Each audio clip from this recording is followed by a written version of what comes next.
7 signs that you're assimilating to Filipino culture, even if you weren't born here, AKA becoming Filipino. Most expats like myself come to the Philippines and we think that our morals, our ways, our habits, and everything like that is not going to change. But that's so far from the truth. Fact is that the longer you're in the Philippines, the more Filipino you become. Not literally, but I mean, as far as like the habits you pick up, the slangs you pick up. Look, today we're gonna talk about all of that stuff. So if you catch yourself giving a nod of agreements, you know what I'm saying, or laughing at any of this stuff that you can relate to, then Pinoy ka na, bro. Let's do it.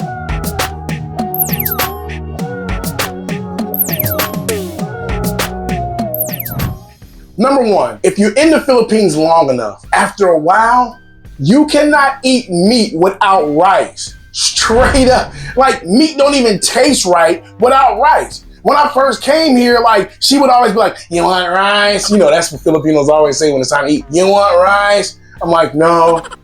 Next day, you want rice? I'm like, no. Then the third day, I said, okay, give me some rice. Let me see what's the big deal about this rice, right? The way she cooks the rice, and I'll talk about the one knuckle method. The way she cooks the rice is so perfect and it's so soft and so, you know what I'm saying? It's so moist that when you have it next to meat, it complements your meat. Okay, and so I had that, you know what I'm saying, with nice hot rice, never look back. After that, you want some rice? Yes, please, put a cup of rice, just a cup. I'm on a diet, okay, but give me a cup. You know what I'm saying? Oh, sure. Yo, rice is life in the Philippines. What you thought, Deeeeeym? I've gotten to the point that I'll try to eat things without rice, and it just don't taste right. Like sisig, need rice. Yeah, last night you ate sisig with rice. And what's my other favorite? Sizzling bulalo. Oh, that needs your rice. Need rice. How you gonna eat a whole beef shank without no rice? Man, your mouth will be dry as hell. or so it seems. It kind of, after you're used to eating rice with your meat and everything like that, it kind of just, and maybe it's not true, but it feels like your meat is dry if you don't have rice with it. Somehow it just makes everything taste more moist and makes everything go down easier. That's why I understand now why Filipinos say rice is life. That's their staple food. Just like in America, bread is our staple food. Breads, potatoes, things like this, Deeeeeym. But in the Philippines, it's rice, dude. And if you find yourself not wanting to eat that meat unless it has some rice on it, Pinoy ka na. Oh yeah, Pinoy ka na. You're becoming Filipino. That's what that translates to, okay? Yeah, man, I always say it's contagious, man. The genuine happiness that these people have here in the Philippines, you know, the joy of the kamayan, although they might not have a lot, right? It's inspiring. So you want to, you know, talk the way they talk and eat the way they eat and stuff like that and really get into their world. If you're like me, you know what I'm saying? You want to really get into the world and you'll find that you'll enjoy a lot of the things that is in the paradigm of the Filipino lifestyle, the Filipino culture, all that stuff. You'll start to enjoy it and you'll understand, oh, now I see why. You know what I'm saying? Just like with the rice is life. Now I see why. But me, I got to calm down on the rice a little bit or whatever, because listen, I'm still not Filipino by blood. I'm Filipino by heart, right? But not by blood. So I didn't grow up eating rice every day. So I got to be careful and this spike my damn diabetes and I'll be looking crazy out here. Because white rice does turn, okay, I'll be honest. White rice does turn into sugar in your body. Deeeeeym, babe? Yes. So, you know what I'm saying? If you haven't grown up eating rice all your life, then you're going to be looking like me, you know what I'm saying, with diabetes, right? So, yes, I do have type 2 diabetes. Yes, I am maintaining it with regimented exercise, you know, my medications and all that stuff, but I still eat rice every day. Damn! Speaking of things that you've never thought you would do, right, living in the Philippines, let's talk about how your face starts doing Filipino gestures without you even realizing it. Right? Like, for instance, this one, or this one. Queenie does that a lot, the eyebrow acknowledgement, okay? So let's talk about gestures. That's how you know you're becoming a Filipino as well. You'll start to do the same gestures they do, right? Queenie's like, well, hey, babe, where's my phone? Right? If she's looking at me, I'm just gonna go, over there, babe, over there, right? Because, I don't know, it's easier than pointing.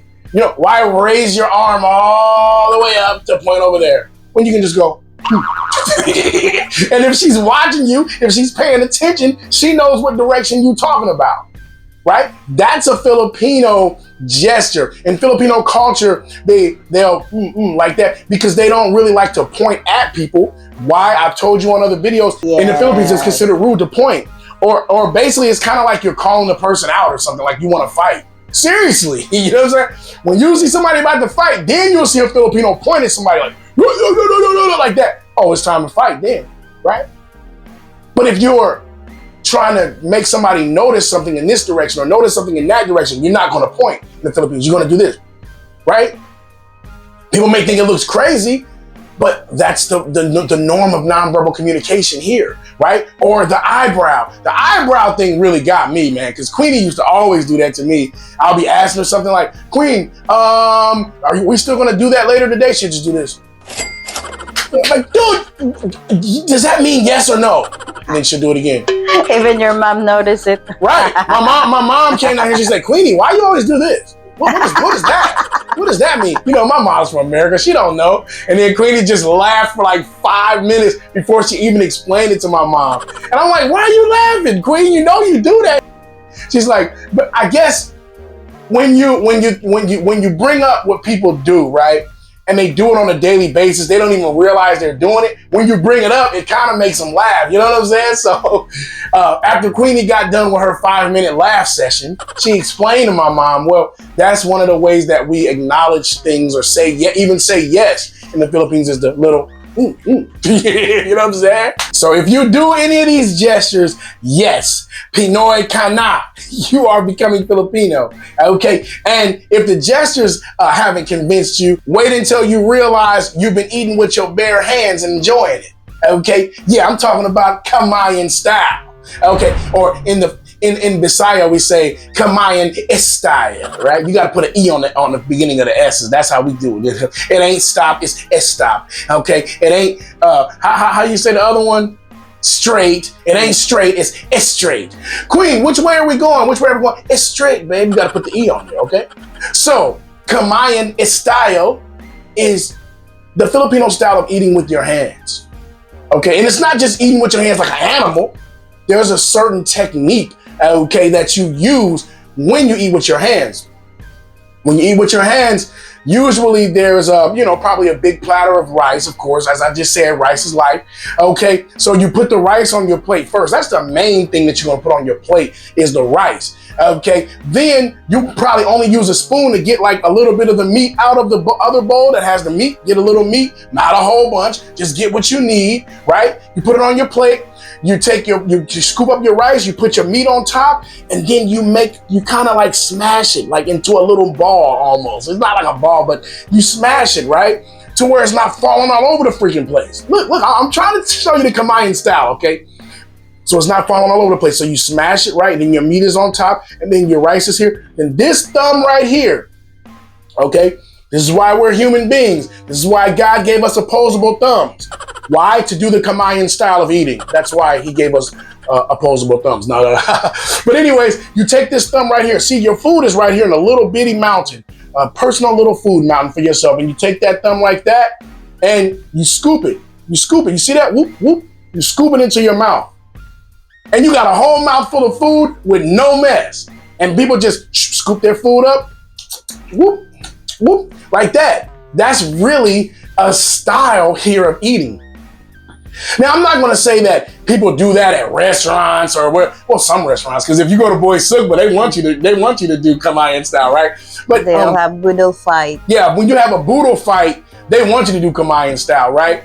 By the way, if people in the Western world that don't know what is a boodle fight is when a huge spread of Filipino food is laid out on top of a banana leaf, okay? And this spread might go from one side of a long table to another side of a long table, and there are people, mga tao, okay, on either side of the table, and everybody eats with their hands, but either they wash their hands really good before they eat, or they wear cellophane gloves, right? And they're eating this style that I'm telling you. They're scooping up their food, they put their meat there, and they're using that thumb, boom, and they're eating like that, right?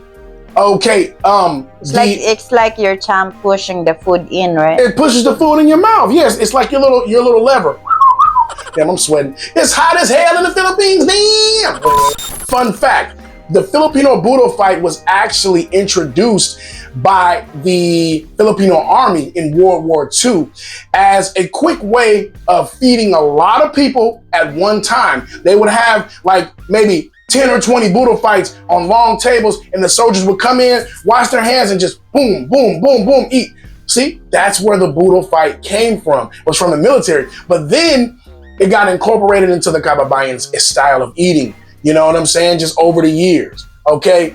And so, yeah, when you go to a restaurant like that, like Boy Sukba, where they're eating Budo fights and stuff like that, of course, you're going to eat kamayan style, right? But if you go like to a fancy restaurant where there's forks and knives and spoons and everything, okay, of course you're going to eat like the proper way.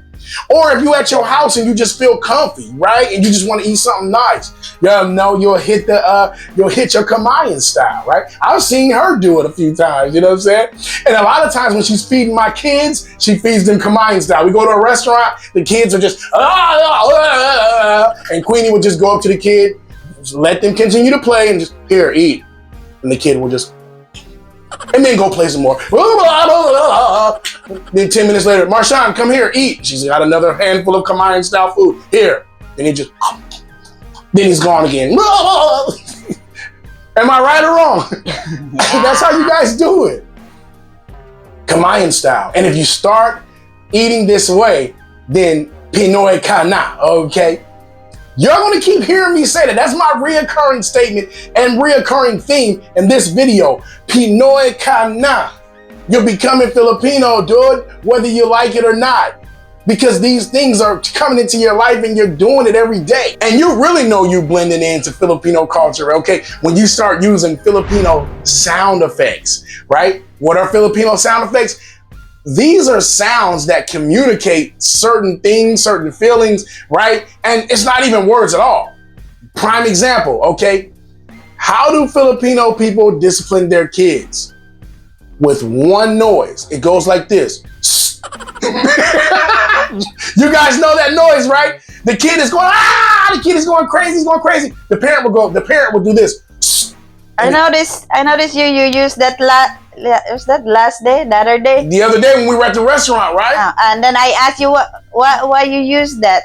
What's your answer, me? I said, because I don't want to embarrass ourselves by yelling and acting all crazy in front of all these other people. See, that's a discreet way to get your kids' attention. Queenie's talking about last night we were in a restaurant and Marshawn just jumped up and started running around the restaurant and I did, shh. You could hear it across the room. I did it so loud. I said, shh. And he came back like, That sound gets kids' attention, believe it or not. You know what I'm saying?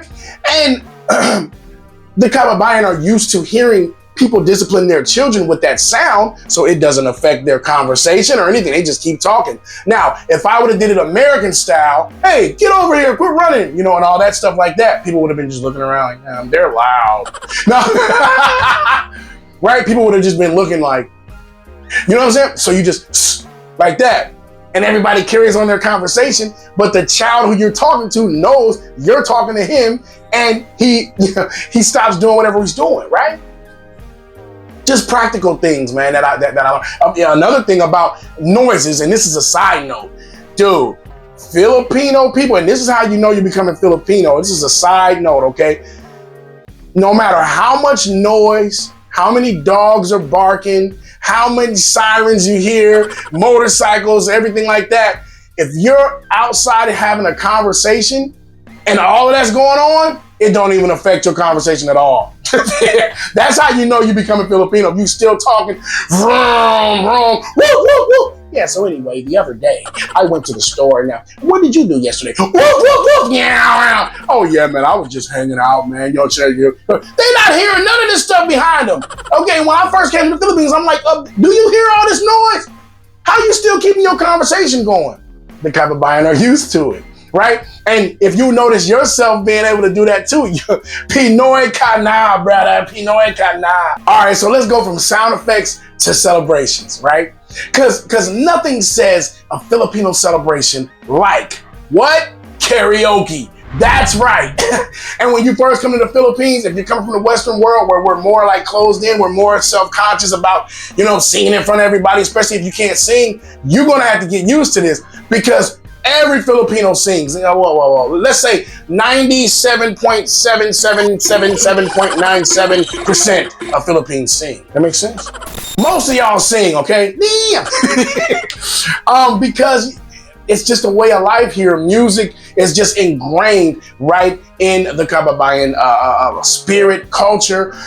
If you go back to the olden days of the Philippines, there used to be courting rituals where the man would sing to the woman at her doorstep for hours, right? To ask her, to come out and court her and things like that. Dude, this is the stuff that they did in the Philippines. Singing has always been interwoven into the culture. Some people say that Filipinos are some of the best singers on the earth, right? Because of this culture. You see a lot of Filipino singers, serious singers, right? All over the different, The World's Got Talent. I don't know the names of these shows. Y'all tell me. But Filipino people be going on them shows and crushing it. They be, like that type of singing, okay? Damn. We went to my son's party. We had a place out in the mountains, right? It was called the Blue Mansion. It didn't really look like a mansion, but anyway, that's besides the point. The first thing we saw when we came inside of the Blue Mansion was a whole karaoke setup with the big 40-inch screen TV and stuff. Needless to say, the family was on that microphone all night, okay? Everybody. And then even the older people, once they got that tandoori and they, and they be into it too. Eyes closed. I'm just like, is my turn yet? Because I used to be shy. Now, I'm gonna show you some footage. Look at this footage right here.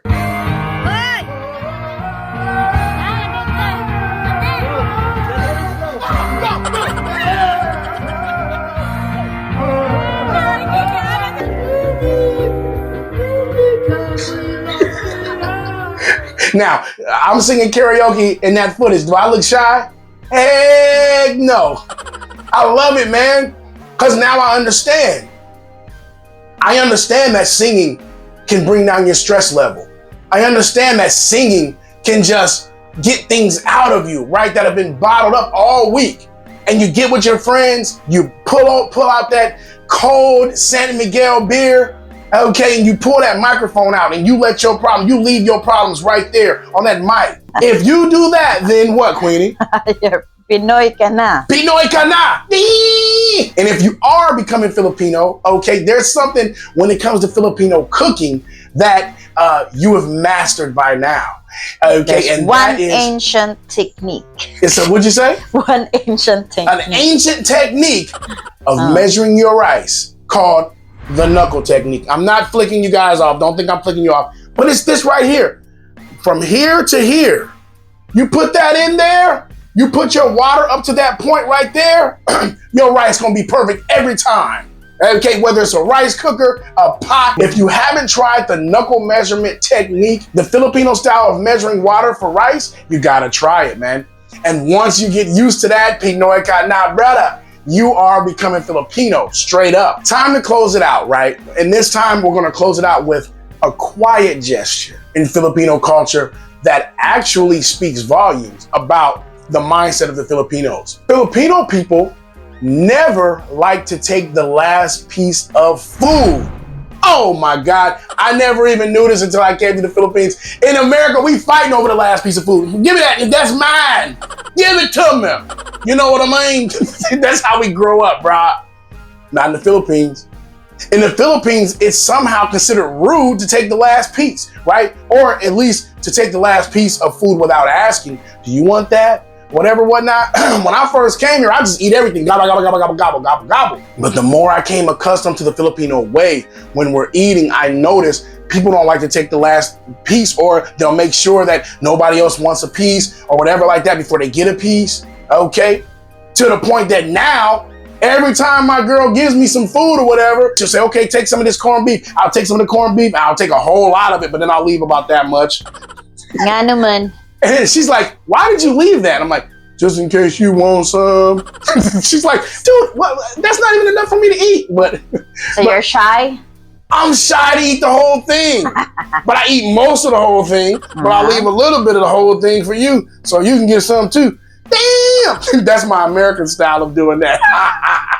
But that's become like ingrained in me now, not to just eat everything. That's just part of the Filipino spirit, man. It's a spirit of courtesy, of humility. You know, I love all these things about the Philippines, and these habits that I'm picking up are, I think, honestly making me a better person.